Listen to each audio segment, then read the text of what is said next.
जय हिंद साथियों। साथियों, लगातार आप लोग देखते होंगे कि किसी भर्ती को लेकर के अध्याचन आ जाता है ना। और भर्ती की बात कीजिए तो भर्ती हमें धरातल पे नहीं दिखाई देती है। हम सभी भर्तियों की बात करेंगे, है ना। अगर अध्याचन की बात करें तो अध्याचन वह प्रक्रिया है जिसके अंतर्गत क्या देखा जाता है कि जितने भी पद हैं, है ना, हर विभाग में जितने पद हैं उसका एक ब्यौरा लिया जाता है और वो आयोग को भेजा जाता है ना। और आजकल तो ई अध्याचन होता है, ठीक है। तो अध्याचन एक प्रक्रिया है, लेकिन अगर बात करें हम धरातल पे तो धरातल पे भर्ती हमें नहीं देखने को मिलती है। क्यों नहीं होता है, हम इसी मुद्दे पर बात करेंगे। एक बार फिर से आप सभी साथियों का लर्निंग विद जेएस के ऑनलाइन प्लेटफॉर्म पे बहुत बहुत स्वागत है। साथियों साथियों हम बात करेंगे सभी भर्ती की, जैसे कि यूपी पीसीएल की भर्ती की बात करें। 2022 के बाद छात्र लगातार इंतजार कर रहे हैं, चाहे वो टीजी2 की हो, है ना, या फिर जो है एई की हो, जेई की हो, लगातार इंतजार कर रहे हैं और पेपर में कटिंग दिखाई दे देती है ना। अगर हम बात करें लेखपाल की, है ना, पहले तुम आपको कुछ दिखा देते हैं। देखिए, जैसे यहाँ पे आप लोग देखे होंगे कि ये एलटी ग्रेड की भर्ती की बात कर रहे हैं हम, है ना, जो टीचर की भर्ती है। टीजीटी की बात करें 2022 में आई थी जुलाई में, है ना, जुलाई में आई थी, अभी तक उसका कोई कंफर्मेशन नहीं हुआ है, ठीक है। शिक्षक भर्ती की बात करें, चाहे वो पीआरटी की हो या जूनियर की हो, 2019 के बाद से अभी तक कोई भी भर्ती नहीं आई है। बस होता क्या है, पेपर में आएगा कि इतने पद खाली हैं, इतने पद भरे जाने हैं, उसके बाद फिर 1-2 महीने बाद आएगा और ऐसा ऐसा होता ही रहता है।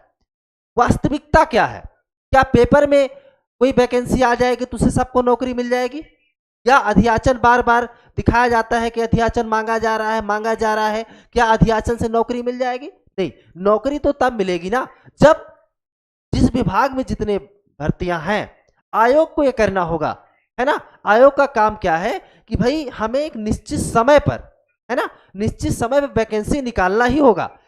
इसके अलावा अगर हम लेखपाल का भी आपको दिखा दे रहे हैं, ये देखिए, लेखपाल की भर्ती जल्द शुरू होने की उम्मीद।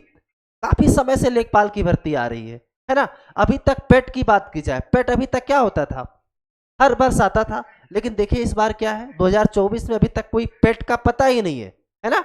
ना पेट का पता है, ना शिक्षक भर्ती की बात करें तो टेट का पता है, ठीक है, ना टेट का पता है, ना पेट का पता है, ठीक है। तो इस तरीके से समस्याएं लगातार, बस ये है कि पेपर में आ जाता है इतनी भर्ती आ रही है, भाई इस तरीके से काम नहीं चलने वाला है ना।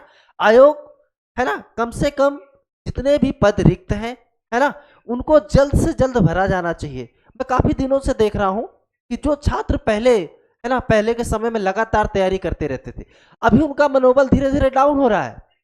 कई छात्र जो है जो शिक्षक भर्ती की तैयारी कर रहे हैं, काफी लोगों से बात होती है तो बताते हैं हम तैयारी ही नहीं कर रहे क्योंकि भर्ती आती ही नहीं टाइम पे। तो कम से कम आयोग को ये करना पड़ेगा कि एक निश्चित समय बनाए। सभी की भर्तियों की मैं बात कर रहा हूँ। ट्यूबवेल ऑपरेटर की हम बात करें तो काफी समय से वो भर्ती नहीं है, 2016 से, है ना, छात्र लगातार उसके लिए धरना भी हो रहा है ना। और धरना तो लगातार देखने को मिलता ही है। अभी कुछ समय पहले अभी आप देखते होंगे, अभी तो धरना ही चल रहा है, प्रयागराज में छात्र धरना दे रहे हैं, है ना, यूपीएससी की तैयारी करने वाले।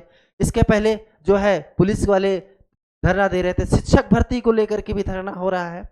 तो मेरा एक ही चीज है भाई, हर जो भर्तियां हैं, है ना, चाहे वो ट्यूबवेल ऑपरेटर की हो, यूपी पीसीएल की हो, है ना, या फिर शिक्षक भर्ती हो, जो भी भर्तियां हैं, जिस आयोग को, अभी तो कुछ भर्तियों का यही नहीं पता है कि उसको कराएगा कौन, डिसाइड ही नहीं हो पा रहा है ना। तो ये समस्याएं धीरे धीरे बढ़ती जा रही हैं। और एक बात और बताना चाहते हैं कि भर्ती, जैसे आज मान लेते हैं कि चलो भाई भर्ती कभी ना कभी तो आएगी ही, है ना, लोग कहते हैं कि चलो तैयारी करते रहें, भर्ती तो आएगी ही। एज भी होनी चाहिए ना भाई, आज भर्ती पता चलेगा, हर एक भर्ती की एज लिमिट है ना। ऐसा नहीं है कि पुलिस की एज है 23 साल 25 साल, है ना, ओबीसी एससी की अलग है, तो अब ऐसा तो होगा नहीं कि 30-32 साल तक आप पेपर दे सकते हैं, तो एज लिमिट भी है। तो इस चीज को ध्यान देना होगा कि भाई एक निश्चित समय पे भर्ती आए, कोई भी भर्ती हो।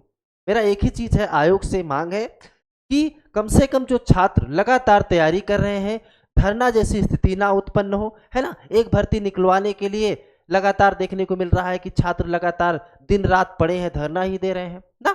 ऐसी स्थिति ना हो। हमारी सरकार से, आयोग से एक ही गुजारिश है कि भर्ती को जल्द से जल्द, जितने भी भर्तियां हैं अलग अलग, कम से कम एक कैलेंडर जारी कर दे कि हम ये भर्ती करवा रहे हैं, इतने टाइम पे है, जैसे एसएससी और बैंक में है। हम एसएससी और बैंकिंग की बात करें तो वहाँ पे एकदम फिक्स है ना। कब एग्जाम होना है कैलेंडर जारी कर देगा। खास करके हम बैंकिंग सेक्टर की बात करें तो बैंकिंग सेक्टर में तो सबसे अच्छी बात है कि अगर एग्जाम दिसंबर में होना है तो दिसंबर में होना है ना।